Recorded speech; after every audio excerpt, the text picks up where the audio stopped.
ए आमिना के चांद मदीना बुलाइए। बिस्मिल्लाहिर्रहमानिर्रहीम। इहदिनस सिरातल मुस्तकीम। आमन्तु बिल्लाहि सदक़ल्लाहुल मौलाना अज़ीम व सदक़ा रसूलुहुन नबियुल करीम व नहनु अला ज़ालिका लमिनश शाहिदीन वश्शाकिरीन वल्हम्दुलिल्लाहि रब्बिल आलमीन। हज़रत, पहले मकसद समझ लें। आप जो बैठे हैं, सुन रहे हैं, मैं जो बयान कर रहा हूँ, हम दोनों का एक मकसद है कि अल्लाह हमसे राज़ी हो जाए। ठीक है, तो इसी नीयत के साथ बैठें और इस उम्मीद के साथ बैठें, क्योंकि ये मजलिस ऐसी मजलिस होती है कि शेख अब्दुल हक मोहद्दिस देहलवी रहमतुल्लाहि ताला अलैह ने लिखा है कि कोई और अमल है, मुमकिन है वो रद्द हो जाए, कबूल हो या रद्द हो जाए, कोई अमल हो, नेकी हो, मगर जो हुजूर सल्लल्लाहु अलैहि वसल्लम के नाम पे महफिल सजाई जाए, तो शेख अब्दुल हक मोहद्दिस देहलवी रहमतुल्लाहि ताला अलैह फरमाते हैं वो महफिल अल्लाह की बारगाह में मकबूल ही होती है। ठीक है, तो इस यकीन के साथ कि ये जो है। और दूसरी बात ये है, फिर मैं समझा दूँ गुफ्तगू शुरू होने से पहले, कि हम सबों को अपनी कब्रों में तन्हा तन्हा जाना है। ठीक है, तो नामो नमूद नहीं, दिखावा नहीं, रियाकारी नहीं। जब तक बैठें इस उम्मीद के साथ रब की बारगाह में आजिज़ी के साथ कि मौला हम आए हैं तेरे महबूब की बातें सुनने के लिए, तो अपने महबूब के सदक़े में हम सबों की मग़फ़िरत फरमा दे। ठीक है, ये महफ़िल मिलाद मुस्तफ़ा सल्लल्लाहु अलैहि वसल्लम व ज़िक्र इमाम हसन रज़ी अल्लाह ताला अन्हु। पहले दुआ कर लें, अल्लाह ताला इस मजलिस को अपनी बारगाह में कबूल फरमाए और हम सबों के लिए इस मजलिस को ज़रिए निजात बना दे। ठीक है, कभी भी ज़िंदगी जो गुजार रहे हैं हम दिन रात, शहदाए मुस्तफ़ा कमेटी को मैं मुबारकबाद पेश करता हूँ। अल्लाह ताला सबको शहदाए मुस्तफ़ा बना दे। सबको बना दे, सबको बनना चाहिए। सबको बनना चाहिए, क्योंकि ये जो अमल कर रहे हैं नात ख़ानी का, मैंने अपने यहाँ भी शुरू किया है। बज़्म हस्सान एक नौजवानों की एक टीम हमने भी बना दी है। तो ये जो महफ़िल नात है, अभी रात में मैं आपको बताऊं, इतनी बेदारी पैदा हो रही है कि रात में मैं प्लॉट नंबर 9 में शिवाजी नगर रोड नंबर 1 पे था, उसमें भी महफ़िल नात थी और सारे नौजवान। अल्हम्दुलिल्लाह, अल्हम्दुलिल्लाह, ये एक बेदारी पैदा हो रही है। तो ये जो नात है ना, नात, ये एक ऐसा प्यारा मशगला है, ऐसा उम्दा मशगला है कि यही वो फ़ेल है जो अल्लाह करता है। यानी हुजूर सल्लल्लाहु अलैहि वसल्लम की तारीफ़, हुजूर सल्लल्लाहु अलैहि वसल्लम का ज़िक्र। क्योंकि जब ये आयत नाजिल हुई, वरफ़अना लका ज़िक्रक, पहले थोड़ा सा मैं समझा दूँ फिर उस मौजू पे आता हूँ। तो जब ये आयत नाजिल हुई तो हज़रत जिब्रील आए और कहा कि या रसूलल्लाह सल्लल्लाहु अलैहि वसल्लम, ये बताएं कि क्या आपको मालूम है कि अल्लाह ताला ने आपका ज़िक्र किस तरह बुलंद फरमा दिया? तो हुजूर सल्लल्लाहु अलैहि वसल्लम ने फरमाया अल्लाह बेहतर जानता है। ये काज़ी अयाज़ ने शिफ़ा शरीफ में नक़ल किया है, मैं शिफ़ा शरीफ से दर्स दे रहा हूँ। तो हज़रत जिब्रील ने अर्ज़ किया, या रसूलल्लाह सल्लल्लाहु अलैहि वसल्लम, अल्लाह ताला फरमाता है आपका ज़िक्र इस तरह अल्लाह ताला ने बुलंद कर दिया है कि अल्लाह ने फरमाया है महबूब से जाके कह दो कि जाल तो का ज़िक्रम मिन ज़िक्री फ़मन ज़िक्र का फ़क़त ज़करनी। मेरे हबीब से जाके कह दो, हबीब हमने तेरे ज़िक्र को अपना ज़िक्र बना दिया। ये किसने कहा? अल्लाह ताला ने।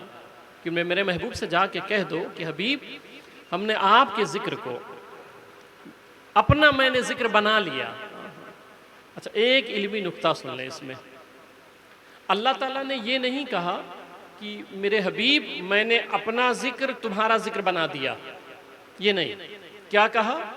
तुम्हारे ज़िक्र को मैंने अपना ज़िक्र बना दिया। मैंने अपना ज़िक्र तुम्हारा ज़िक्र बना दिया, नहीं।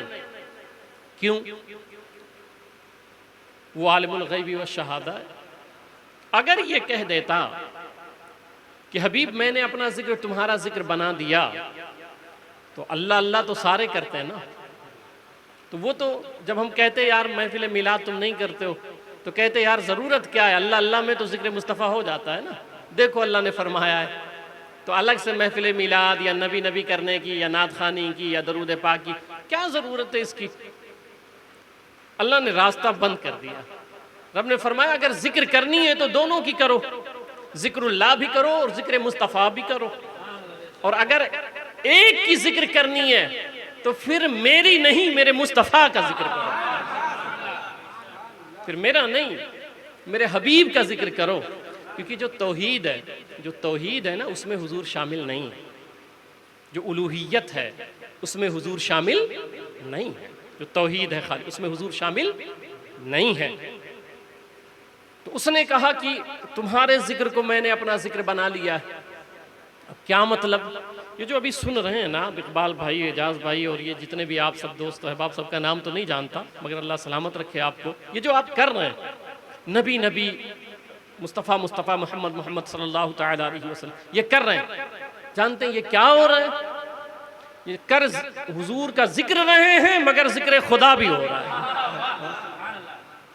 जिक्र खुदा भी हो रहा है। अच्छा, एक इल्मी नुक्ता और सुने, क्या फरमाया हबीब, हमने तुम्हारे जिक्र को अपना जिक्र बना लिया। तुम्हारे जिक्र को मैंने अपना जिक्र बना लिया। अब जब हम नबी नबी करेंगे ना, और अल्लाह अल्लाह अल्लाह अल्लाह अल्लाह अल्लाह है ना, रब रब, या रब्बी या रब्बी, या अल्लाह, ठीक है, और नबी नबी, मोहम्मद मोहम्मद, मुस्तफ़ा मुस्तफ़ा, तो अल्लाह अल्लाह करेंगे तो नेकी सिर्फ अल्लाह कहने की है, सिर्फ अल्लाह कहने की नेकी मिल जाएगी। मगर अगर नबी नबी करेंगे ना तो डबल नेकी है। नबी नबी, मोहम्मद मोहम्मद, मुस्तफ़ा मुस्तफ़ा सल्लल्लाहु तआला अलैहि वसल्लम, अगर ये करेंगे तो फिर डबल नेकी। कहेंगे कैसे? क्योंकि अल्लाह ने फरमाया हबीब तुम्हारे जिक्र को मैंने अपना जिक्र बना लिया।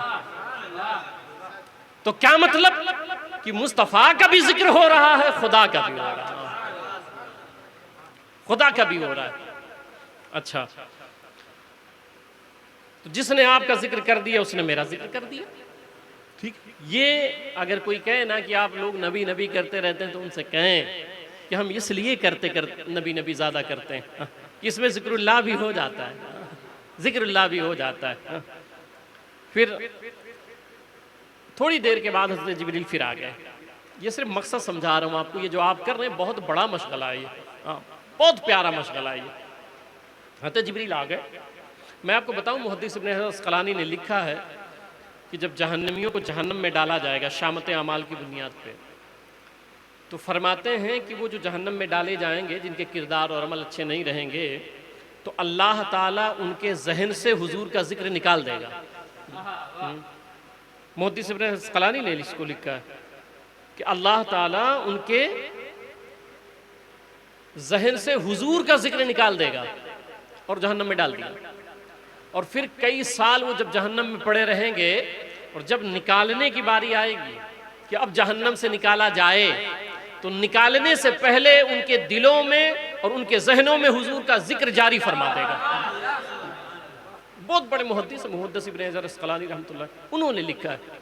तो पता चला जन्नत में से निकलने का और जहन्नम से बचने का, जन्नत में जाने का, जहन्नम से निकलने का और जन्नत में जाने का एक रास्ता है, वो ये है जिक्र मुस्तफ़ा, हुजूर सल्लल्लाहु अलैहि वसल्लम का जिक्र। फिर हज़रत जिब्रील आए, वो आने के बाद फरमाया, अर्ज़ किया कि या रसूलल्लाह सल्लल्लाहु अलैहि वसल्लम, अभी तक तो ये था कि आपका जिक्र हबीब हमने अपना जिक्र बना लिया।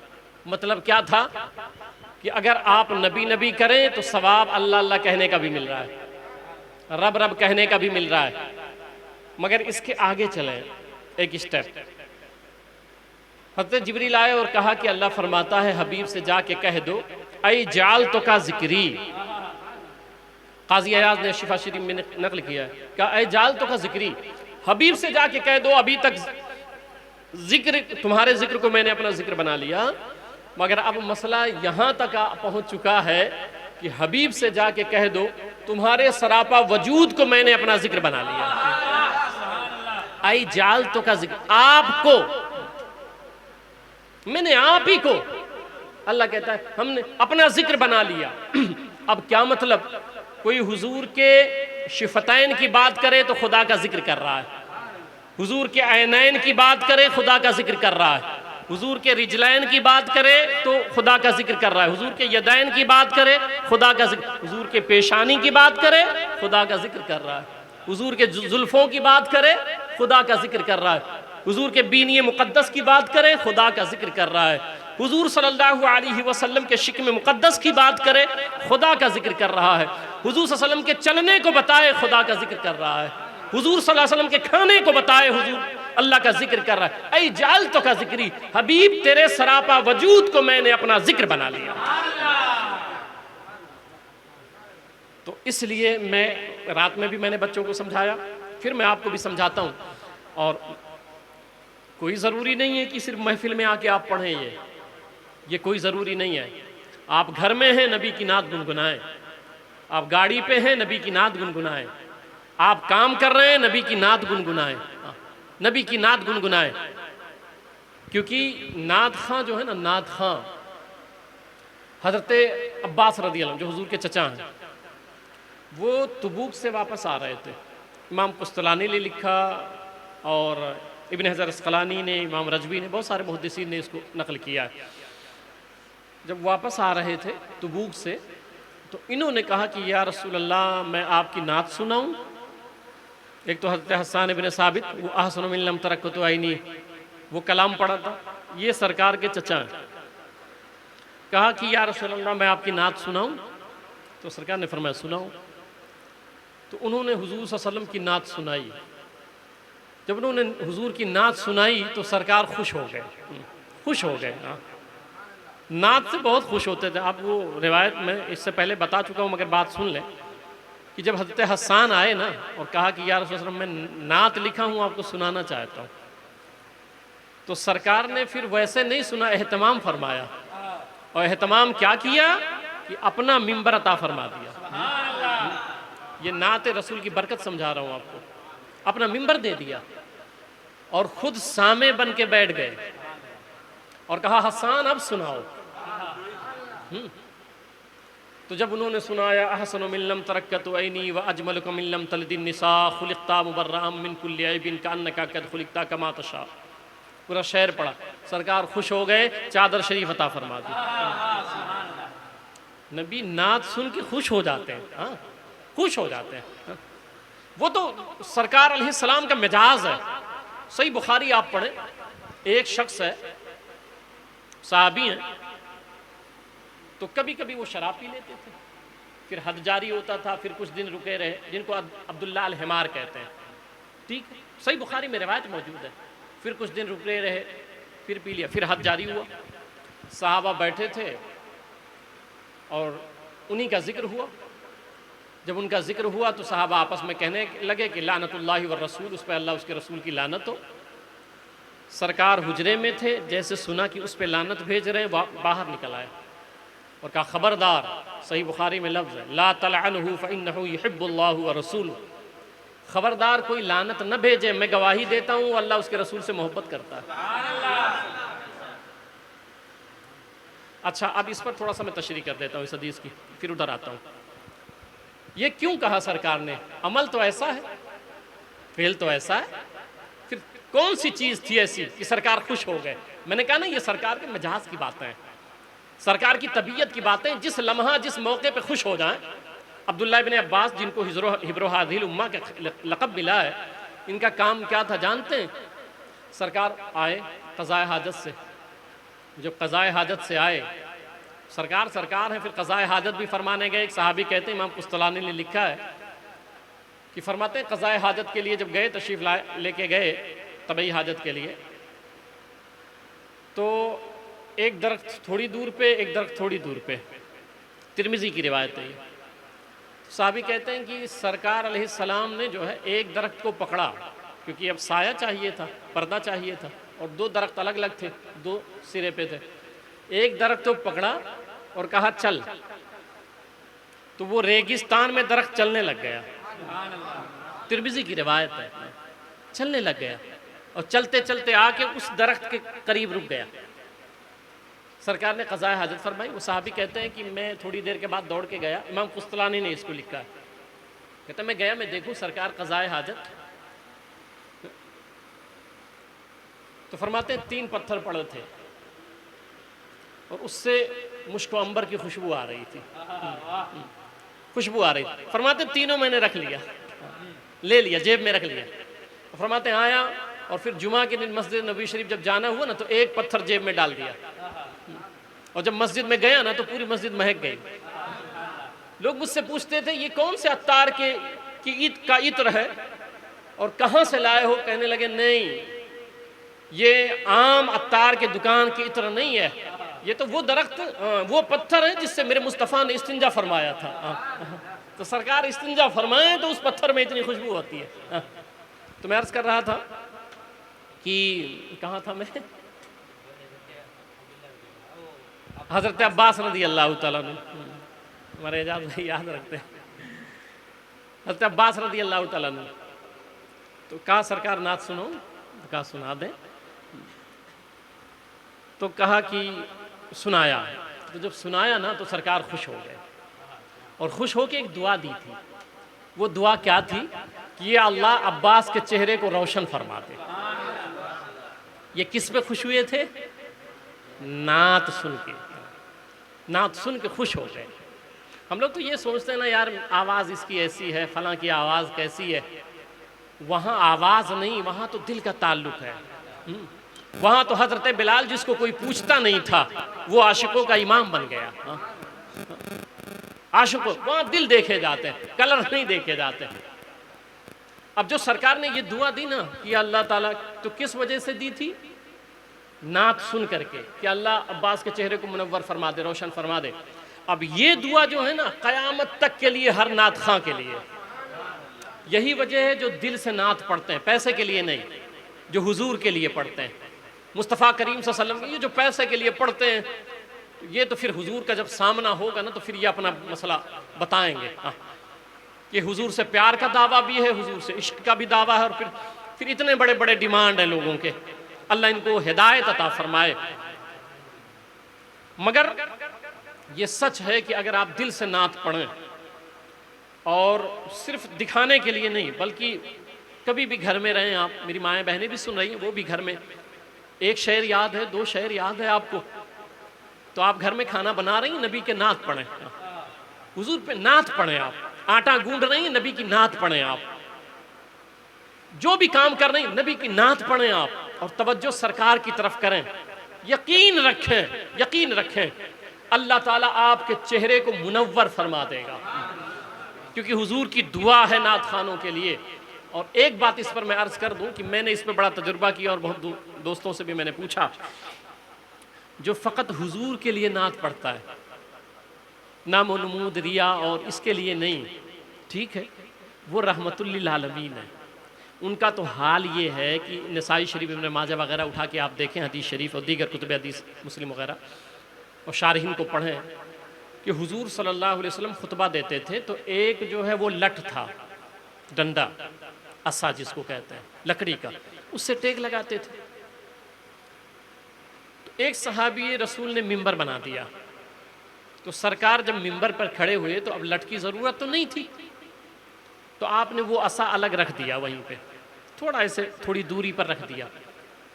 सहाबा फरमाते हैं वो जो लठ थी ना, लकड़ी थी, वो हुजूर सल्लल्लाहु अलैहि वसल्लम की जुदाई में, जबकि सामने ही वो लकड़ी रखी हुई थी, मगर इतनी भी जुदाई उस लाठी को बर्दाश्त नहीं हुई।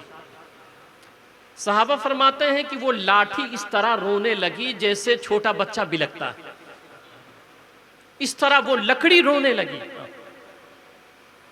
तो जब सरकार ने देखा कि वो लकड़ी रो रही है ना, लकड़ी थी लकड़ी, तो सरकार ने देखा मगर मेरी मोहब्बत में रो रही है वो लकड़ी, वो लठ मेरी मोहब्बत में रो रहा है ऐसा।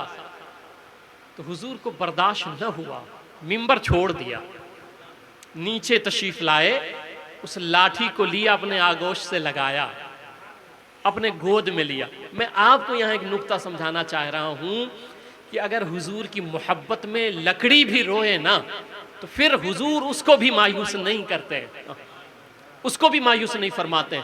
हमारे यहाँ कमी है कमी किस बात की है कि हम दावे बहुत बड़े बड़े करते हैं कि हम आशिक़ रसूल हैं, हुजूर के गुलाम हैं, मगर दिल पे हाथ रख के तन्हाई में कभी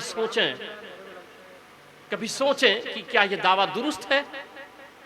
वरना हकीकत तो ये है कि उनकी मोहब्बत, हुजूर फरमाते हैं मोमिन कामिल की पहचान ये है कि वो अपने माँ बाप, भाई बहन सबसे ज्यादा मुझसे प्यार करे, वो मुझसे प्यार करे। तो हुजूर सल्लल्लाहु अलैहि वसल्लम ने उसको अपने आगोश में ले लिया और उससे फरमाया, और जब गोद में लिया ना सहाबा क्या कहते, और उस लाठी की आवाज़ पूरी मस्जिद नबी में सारे सहाबी सुन रहे थे, वो लकड़ी जो रोई थी। तो सरकार ने कहा कि तुम मेरे साथ यहाँ रहना चाहते हो कि जन्नत में? ये सिला दिया सरकार ने लकड़ी को। तो उसने कहा, अब वो तो ज़ुबान सरकार जानते हैं ना कि वो लकड़ी क्या बोल रही है। तो उसने कहा कि या रसूल अल्लाह मैं यहाँ भी वहाँ भी। तो सरकार ने वहीं दफन फरमा दिया मस्जिद नबी शरीफ में। तो ये सिला लकड़ी को क्यों मिला जानते हैं? वो लकड़ी हुजूर के प्यार में रो पड़ी, वो असा हुजूर की मोहब्बत में ज़ारो कतार रो पड़ा। ये मशगला बनाए, आप जब हुजूर का जिक्र करें ना या सुने तो हुजूर की याद में और मोहब्बत में किसी को न देखें। कौन क्या कहता है मैं आपको बताऊं, मेरा मिजाज तो एजाज भाई भी जानते हैं, इकबाल भाई, मैं कभी किसी को खातिर में नहीं लाता हूं। कौन क्या है कैसा है सब अपने घर का, बस ये बताओ मुझे आप हुजूर के गुलाम हो या नहीं, बस इतनी सी बात है। तो कभी ये मत सोचें कौन क्या बोल रहा है, कौन क्या बोल रहा है। ये जो मुनाफिक थे ना, जो ताना देते थे आशिकों को, तो वो तो यही तो कहते थे कि जब कहा जाता था कि आमनु कमा आमनन नास, ईमान लाओ जैसे लोग ईमान लाए। लोग कैसे? जैसे अबू बकर ईमान लाए, हजरत उमर ईमान लाए, इनकी तरह ईमान लाओ। तो वो क्या कहते थे? अनुमिनु कमा आमन सुफहा। ये इनका जवाब रहता था मुनाफिकों का, जो निफाक दिल में था, वो कलमा पढ़ते थे। वो क्या कहते थे? कहते थे ये जाहिलों की तरह मैं ईमान लाऊं, इन पागलों की तरह मैं ईमान लाऊं। जानते हैं ये क्यों कहते थे वो? क्योंकि किसी के थूक को लेकर के अपने बदन पे मल लेना ये अकल का काम तो नहीं है ना। किसी के नाक की रतूबत को लेकर के अपने हाथों पे बदनों पे मलना ये तो अक्लमंदी का काम नहीं है ना। ये सहाबा करते थे, सहाबा करते थे। आज ये आपसे फतवे पूछते हैं मिलाद कहाँ लिखा है जायज़ है, मियाँ ये कहाँ लिखा है जो जायज़ है? ये तो सही बुखारी में है ना, मगर ये जायज़ है कहीं बता दें आप। तो ये सहाबा कौन सी दलील थी उनके पास कि वो ये अमल करते थे? काश इश्क की वादी में आप आए होते, मोहब्बत की वादी में आए होते। मोहब्बत जो है ना फिर वो गूंगी बहरी अंधी बना देती है, और इल्म जो है ना वो सवाल पैदा करता है, सवाल पैदा करता है। सरकार शबे मेराज गए, अबू जहल पूरी कंपनी लेके पहुंच गया खलीफे अव्वल के पास। उसने कहा अगर ये कोई कहता है कि रात में गए और चले आए और अल्लाह का दीदार किया और इतनी बातें हुई, दुरुस्त है? कहा नहीं खलीफा, नहीं ऐसा नहीं हो सकता। खलीफे अव्वल ने कहा नहीं नहीं हो सकता। तो कहा अच्छा, तो जिनको आप जिनका कलमा पढ़ते ना वो ऐसी बात है? कहा अगर वो कह रहे हैं तो फिर बात सच्ची है। इश्क ऐसा पैदा करें आप कि वहां अक्ल नहीं दौड़ाएं आप, अक्ल को, खिरद को, होश को सब हुजूर के कदमों में ला के छोड़ दें, हुजूर के कदमों में ला के छोड़ दें। तो मैं अर्ज कर रहा था कि वो साहबी रसूल है, तो सरकार ने कहा उस पर लानत न करो, लानत न करो। वो बात ही ऐसी निकलती चली जा रही है, तुमने कहा समझा दिया जाए, है कि नहीं? तो सरकार ने कहा लानत न करो, उनके ईमान की गवाही हुजूर ने दी। तो अब उनका अमल क्या था वो थोड़ा सा सुने आप कि उनका अमल क्या था। फेल तो मैंने बता दिया, ठीक है, फिर हद जारी होता था, फिर हद जारी होता था, फिर हद जारी होता था, ये फेल था। मगर कौन सा ऐसा अमल था जो सरकार को इतना पसंद आ गया? तो शारहीन हदीस ने इस पर बहुत शुरुआत मैंने पढ़े, तो दो मुझे कौल मिला। सही बुखारी में भी है, सही मुस्लिम में भी है, मुत्तफ़क़ अलैह हदीस है कि वो सहाबी बैठ के क्या करते थे, कोई ऐसी बात करते थे, ऐसा कोई चुटकुला या कोई लतीफ़ा या कोई ऐसी बात ऐसी करते थे कि हुजूर हंस पड़ते थे। ये सहाबी का अमल बता रहा हूँ। वो हुजूर को हंसाते थे, बस उनकी ड्यूटी यही थी। सिर्फ इतनी ड्यूटी थी। किसी को गरज थी कौन सा जो है सफ़ीर आया है, कौन कहाँ लश्कर जा रहा है, कौन क्या कर रहा है, सबको अपनी अपनी गरज थी। उनको किसी से कोई गरज नहीं, उनको मुस्तफ़ा की तबीयत से गरज थी। हुजूर सल्लल्लाहु अलैहि वसल्लम की तबीयत से गरज थी, तो वो कोई ऐसी बात करते थे। एक तो ये मिला मुझे, और दूसरा सुन लें, एक और मिला। अल्लामा आइनी ने उम्दतुल कारी में लिखा है, इसी की शरह में, इसी हदीस की। दूसरा अमल इस सहाबी का क्या था, मैं सिर्फ ये नुक्ता समझा रहा हूँ ना कि आप हुजूर को खुश कर ले जाए, नात पढ़े तो हुजूर खुश हो जाए। दूसरा अमल ये था कि ये मिठाई लाते थे, तो उसमें पनीर वगैरह का नाम भी लिखा हुआ है, शारहीन ने लिखा ये पनीर वगैरह या कुछ मीठा वगैरह लेके सरकार की बारगाह में आते थे। तो सरकार इनसे पूछते थे क्या है, तो कहते थे कि या रसूलल्लाह सल्लल्लाहु अलैहि वसल्लम मेरी तरफ से हदिया है। तो सरकार खा लेते थे। ये प्यार की बात है ना। फिर सरकार खा लिए, सहाबा को खिला दिया, फिर ये चले जाते थे। थोड़ी देर के बाद फिर आए, अब एक आदमी साथ में रहता था। सरकार पूछते थे क्या बात है, कहा या रसूलल्लाह जिस दुकान से लाया था ना ये दुकानदार है, पैसा नहीं दिया था, पैसे नहीं दिए थे हमने। सरकार मैं गरीब आदमी हूँ, आप कुछ खाते नहीं है, आप कुछ पीते नहीं है, सरकार देखता हूँ बांटते रहते हैं, आपकी अपनी भी जिंदगी, आपकी तबीयत है, सरकार में कुछ खिला नहीं सकता, तो एक बहाने के जरिए मैं आपको खिला देता हूँ। तो सरकार फिर पैसे दिलवा देते थे, पैसे दिलवा देते थे। अर्ज कर रहा था मैं कि नात पढ़ें, सब पढ़ें, सब पढ़ें नाते रसूल। एक शेर याद है, एक शेर पढ़े, दो शेर याद है, दो शेर पढ़े। बस नीयत ही हमेशा ये रखो, क्योंकि होता ये है कि जब ग्रुप बनता है तो उसमें फिर यार मैं, फिर मैं, फिर मैं, ऐसा होता। मैं जो है ना एक पर्दा है, एक दीवार है। मैं दीवार है ना।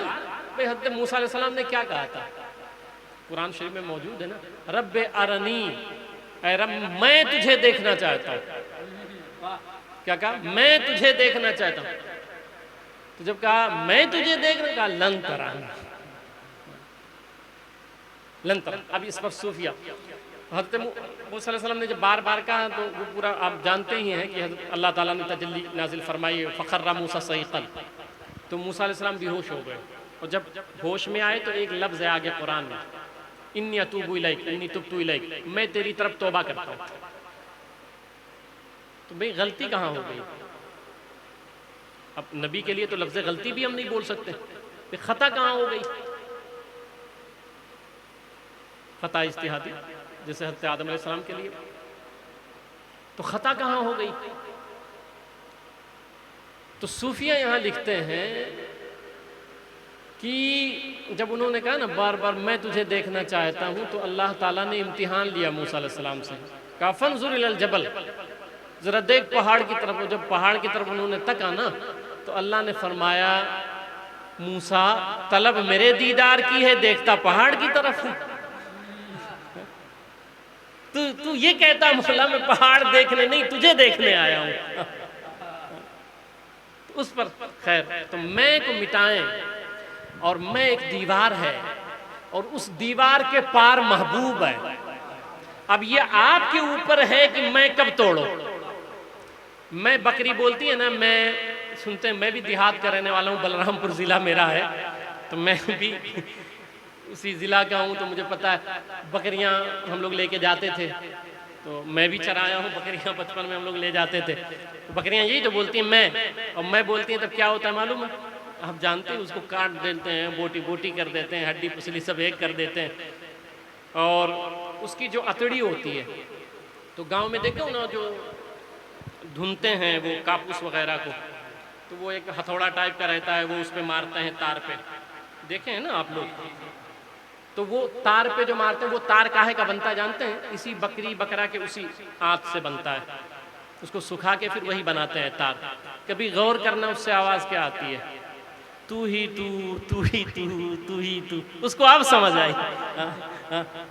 तो मैं बोली तो फिर इतने मराहिल से गुजरी, इसलिए ज़रूरी है कि मैं को तोड़ दे। जिस दिन मैं टूटेगा महबूब बेनकाब हो जाएगा, जिस दिन मैं टूटेगा। तो ये बातें मैंने आपको समझा दी महफिल नात के लिए। आप अपने घरों में ये महफिल रचाएं और